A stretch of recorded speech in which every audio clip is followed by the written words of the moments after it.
Bwana Yesu asifiwe wapendwa. Bwana Yesu asifiwe. Mimi namshukuru Mungu.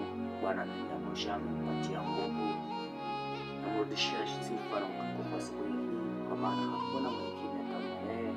Hakuna yeyote ambaye amegharimu maisha yake juu yangu, lakini kwa sababu ya mkono wake nilipokuwa matandani sikuwa na kifahamu kwa jambo lolote.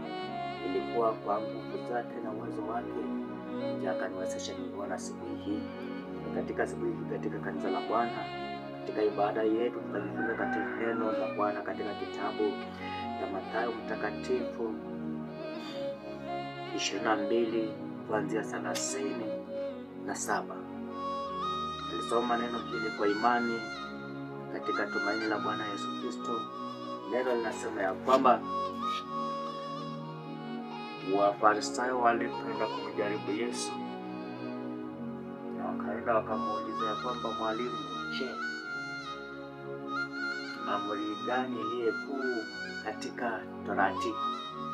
Na maandiko yanasema katika mstari wa 37 ya kwamba akawaambia, upende Bwana Mungu wako kwa moyo wako wote na kwa roho yako yote na kwa akili zako zote.